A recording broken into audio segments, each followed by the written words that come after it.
까먹으면 안 돼. 들떠가지고. 범죄 부부 이야기도 잠깐만 할게요. 아 진짜 내가 태어나가지고 물론 지금은 옛날하고 좀 많이 달라지기도 했죠. 그 전두환 이순자 뭐 그 시대랑 달라지기도 했는데 2025년에 우리가 2024년 내란을 겪으면서 내란이라는 게 뭐예요? 크게 규정을 하면 지 마누라 사건을 덮기 위해서 영구집권을 획책하다가 자빠진 바로 그 사건 아닙니까? 어저께 보니까 우리 마차님이 존경한다기보다는 부러워하는 사람 있죠. 유경옥이. 제가 왜요? 권력의 최측근. 그런 거 하고 싶잖아. 아니에요. 사실이 아니야. 아니에요. 차라리 전 김건희가 되겠습니다. 김건희 수행비서 USB 확보. 네, 이거 엄청난 거예요. 근데 자금 관리도 했다는 거잖아요. 진짜 믿었다는 이야기죠. 자, 그리고 이제 그 건진법사 샤넬 가방 두 번째 교환도 지금 유경옥이가 샤넬 VVIP 고객 해가지고 21g 대표 아내랑 같이 이제 그거 동행해서 이제 밖으로 갔다는 거잖아요. 근데 저는 지금 21g 대표의 아내하고 유경옥이는 김건희가 가장 믿는 최측근들인 거지. 그런 거죠.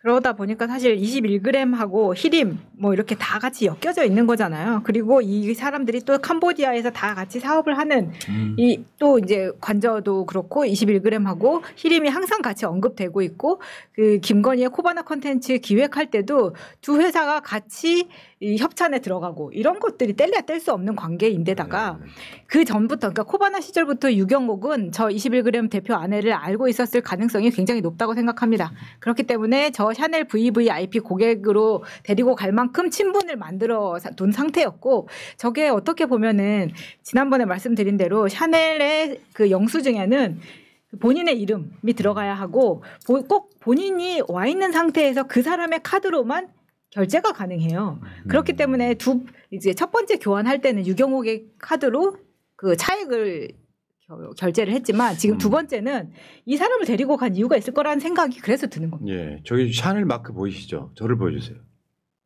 저를 보여주세요. 보람 PD님. 나한테도 샤넬 마크 있다. 나한테도 샤넬 마크 있다.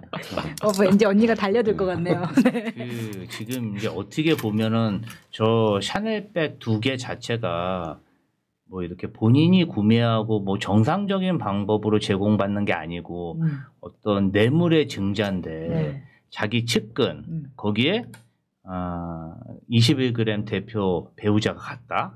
그럼 정말 긴밀한 사이라고 그렇죠. 유추할 수 있고 두 번째로는 21g 대표와 먼저 알았던 게 아니라 대표 아내와 먼저 친분이 있어서 21g이랑 사업을 했을 가능성이 큰 거죠. 그럴 수 있겠네요. 그것도 가능성이 있죠. 지금 뭐 보면 무슨 뭐 대학원을 같이 나왔다 뭐 이런 얘기도 있는데 어차피 뭐 하다 보면은 만나면 그 사람이 그 사람이고. 그런데 김건희 씨가 뭐 평생 대학원 이런 거 많이 다녔어요. 맞아요. 아니 한 군데만 간 게 아니야. 한 4군데 여기도 가고 저기도 가고 하는데 거기에 있는 원우의 활동을 엄청 열심히 합니다. 거기서 다 사교적으로 무슨 동기 이러면서 굉장히 많은 사업도 하고 그 옛날에 보면은 논문도 많이 쓰고 잔고 위조 할 때 뭐 자기 엄마랑 잔고 위조 해준 사람 있잖아요. 그 사람이 알고 보면은 다 자기 학교 동기들. 맞아요. 그렇지, 그렇지. 그런 식으로 해가지고 뭔가 자신의 어떤 범죄 혐의의 동업자들을 만들어내는 거죠. 학교 가서 공부를 한 게 아니고 학교 가서 다 사귀고 다녔다. 언니 오빠들 친구들 많이 사귀죠. 그렇죠. 그 학교를 가면 안 되고 이제는 진짜 학교를 좀 보내줘야 됩니다. 그렇죠. 그게 우리 마차님 같은 분들이 저쪽 진영에 있었으면 딱히 그렇게 했을 만한 캐릭터예요. 아 그래요? 그러니까 권력이 최측근 되고 싶은 거잖아요. 근데 본인은 권력이 최측근이 아니라 권력이 되고 싶은 사람이야. 네? 근데 내가 봤을 때는 그러니까 뭐냐면 걔네들은 김건희가 이명수 기자랑 통화할 때 나오는 게 그 멘탈이 다 나와요. 내가 정권 잡으면 알아서 해줘. 그러니까 예초에 그 자리에 올라가면 안 되는 자들이 올라가서 지 남편이나 지 마누라나 그런 짓거리 했다고 보면 될 것 같고요. 쟤들 유경옥이 뭐라고 그랬냐면은 A씨가 샤넬 VVIP여서 편의상 같이 간 거 저거 여러분들 저렇게 VVIP라고 읽으시면 안 돼요. WIP지. 그러니까 저거는 뭐랄까 말이 안 되는 그런 거고 결국에는 그런 지들끼리 어떤 그 짬짬이 카르텔 같은 게 있어가지고 근데 이게 지금 드러난 것만 이거잖아. 원래 뇌물은요 10분의 1도 안 드러납니다. 그러니까 사실은 꼭 저 A 씨를 데리고 가야만 했을 상황이 있었을 것 같아요. 예를 들면 내가 다른 사람으로 제3자의 카드로 결제를 다시 해야 되는데 이게 샤넬 정책상 그게 안 되거든요. 사실 근데 그거는 샤넬의 정책일 뿐이지 법적으로 안 되는 건 아니잖아요. 그렇죠. 그러니까 부탁할 용으로 잘 아는 사람을 데리고 가서 간 거 아닐까라는 생각도 해볼 수 있는 거죠. 그러니까 자 21g과 이거요 대통령실이 21g의 관저 공사를 논의해요. 2022년 4월 달에. 2022년 7월 달에 21g 대표의 부인이 유경욱하고 샤넬 가방 밖으로 가요. 얼마나 가까운 사이인지 알겠죠. 하필 또 저게 겹치다 보니까 더 많은 의심을 받는 겁니다. 네. 그럼 저게 통일교하고까지 연관이 있다고 볼 수 있는 거죠. 이거 이제 여러분 이제 대통령 선거의 결과물이 나오는데 아직 일주일도 안 남았어요. 오늘이 지금 목요일이니까 한 6일 정도밖에 안 남았어. 어떻게 되는지 한번 보시자고요. 그다음에 타임라인으로 한번 볼게요. 21g 김땡땡 대표. 아까 말씀하신 내용 다 그렇게 나와 있죠. 2012년, 2015년까지 디자인 업체 재직, 코바나 컨텐츠 전시회 디자인. 2014년 김건희 겸임교수 시절 같은 국민대 대학원 재학. 2016년, 2019년까지 코바나 컨텐츠 전시회 디자인 및 협찬. 2018년 네, 코바나 컨텐츠 사무실 설계 및 시공. 사무실까지 했다는 거는 정말 친하게 지냈다는 거죠. 이게 이제 김건희 근황이고요. 까먹을까봐 여러분 간단하게 소개를 해드렸고 윤석열 근황으로 한번 가볼까요? 윤석열 근황. 요새도 보리밥 먹고 다니나? 아니, 좋은 거 많이 먹고 다니겠지 뭐. 내가 봤을 때 윤석열이가 이재명 후보 가장 큰 선거 운동원입니다.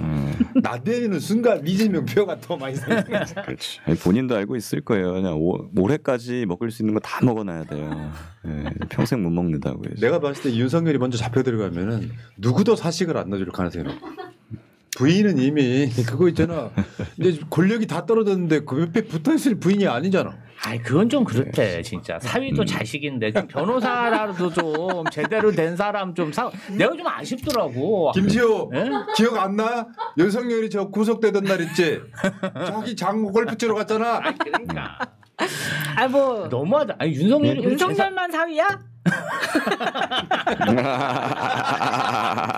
야씨 1초 후에 빵 터지네.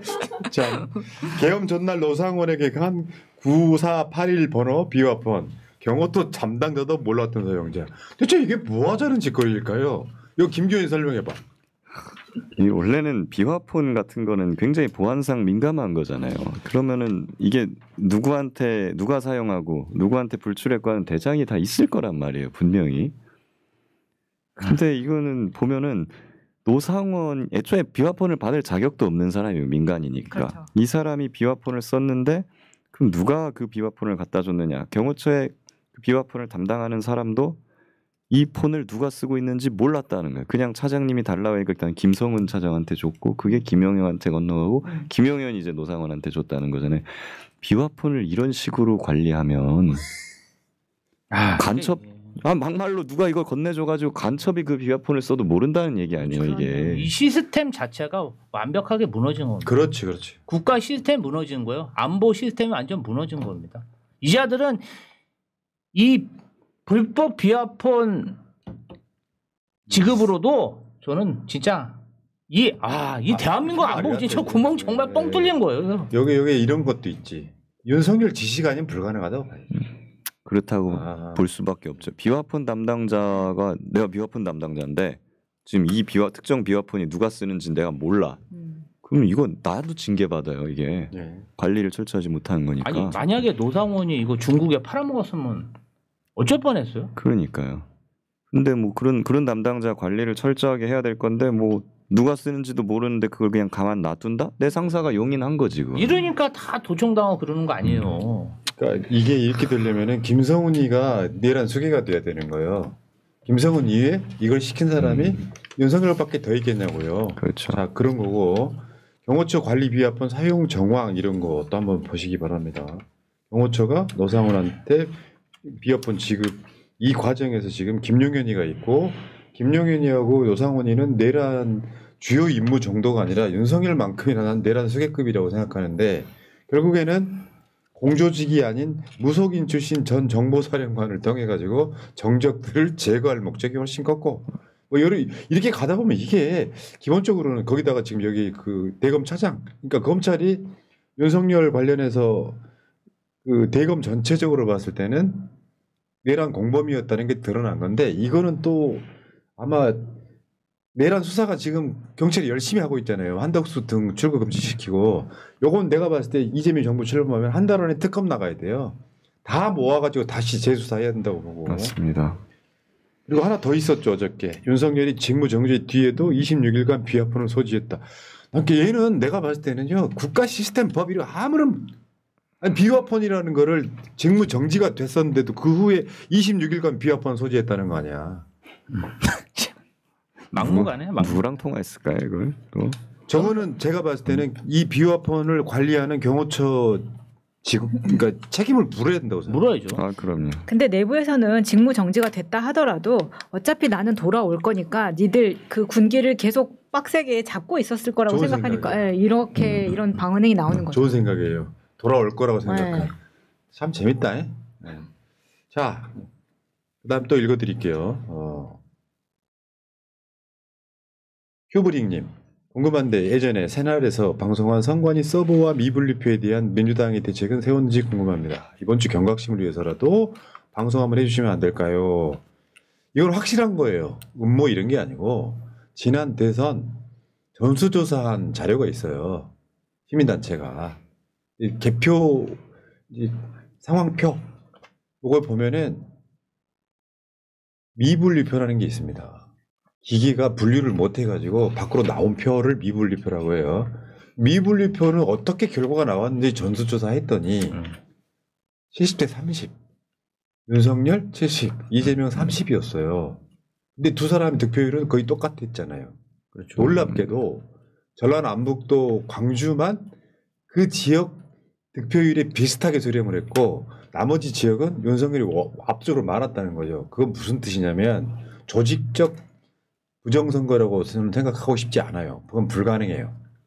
뭐냐면 투표 사무원들이 상당히 보수적 성향인 사람들이 많잖아. 그러니까 애매할 때는 윤석열의 이익으로 그런 것들이 작동을 했다고 보면 되는 거죠. 정확하게 가운데 찍혔어. 이거 내가 어떻게 분류할 거냐. 나는 보수적인 성향이야. 윤석열 쪽으로 많이 밀어줬다고 보는 게 맞습니다. 그건 서류로 나와 있는 팩트예요. 그거는요. 저도 제 지인 중에 이제 투표 사무원 공직자로서 그걸 하시는 분이 계셨는데 그 얘기를 해주더라고요. 사실은 그 판단을 공무원들이 하는데 그 사람 결정에 따라서 좌지우지 된다. 솔직히 자기가 판단하기에 따라서 이쪽으로 가기도 하고 이쪽으로 가기도 하고. 그 참관인이 있다고 하더라도. 그러니까 이게 좀 애매한 경우가 있다는 거예요. 뭐 확실하게 겁나 애매한 경우 있어. 애매한 경우 하면 그냥 자기가 결정하면은 그렇게 가는 거지. 그렇게 얘기하시더라고요. 네. 그게 실제로 가보면요. 자까지 있어요. 자. 이게 표를 판정을 할 때. 근데 아까 말했잖아요. 진짜 애매할 수가 있잖아요. 딱 봐도 이게 딱 봐도 애매할 수 있잖아요. 그러면 윤석열. 애매할 때는 윤석열의 이익으로. 실제로 그렇게 작동을 한다는 건데요. 야. 이거는 조직적으로는 못해요. 개표 근데 그게 그 미분류표가 100만 표였다고. 작년 그때 대선 때 표 차이가 24만 표였으니까 이번에도 지금 그렇게 하면 안 된다. 이 지점인 거고요. 자, 그다음에 참관인들이 좀 잘 봐야 될 것 같아요. 이번에. 맞아. 확실하게 이제기하고 있잖아요. 이렇게 미분류표나 표가 있을 때 참관인들이 보긴 하는데 그걸 디테일하게 보는 것도 사실 힘들긴 합니다만. 자, 박하사탕님 76세 엄마 모시고 투표 마치고 왔어요. 혹시 잉크 번질까 불고 왔어요. 이런 마음 처음. 이게 있잖아요. 투표지를 할 때 다들 같아. 접을 때 있잖아요. 투표지가 있는데 이렇게 세로로 돼 있는 거를 이렇게 접어서 여기에 잉크가 묻는 건 무효표 아니에요. 근데 이렇게 접을 수 있잖아요. 이렇게 해가지고 투표에 묻으면 무효표가 될 가능성이 없다. 근데 빨리 말라서 그렇게 묻지는 않는 것 같아요. 걱정 안 하셔도. 다음에 이석재님 감사드립니다. 호호 헬레나님. 조카가 친구들 10명하고 사전투표했다고 카톡으로 임진삭 사진 보냈는데요. 와. 야 용돈 쏘세요. 감사합니다. 조국통일 만세님. 지금껏 투표할 때 내가 지지하는 후보가 당선되겠지 하는 마음으로 임했다면 오늘 사전투표는 내가 지지하는 후보가 절대 당선돼야 한다는 마음이었던 것 같아요. 되겠지가 아니라 당선돼야 된다. 그래서 손이 얼마나 떨렸는지 예먹었네요. 혹시나 손이 떨려 칸을 벗어날까 집중하느라 힘들었네요. 다들 이런 마음이죠. 그렇게 잘못 찍으면 미분리표가 맞아, 발생합니다. 맞아. 진짜. 자, 제이님, 마차 스승님의 욕망을 절제하시고 민주진영을 선택한 것은 대한민국의 축복입니다. 김건희 심리를 김건희보다 잘 아시는 스승님은 정말 존경스럽습니다. 감사합니다. 자, 인포레이터 신규 라리스님, 신상철 대표님 한번 불러주세요. 요즘 많이 힘드신 상태입니다. 알겠습니다. 연락 한번 드려볼게요. 자,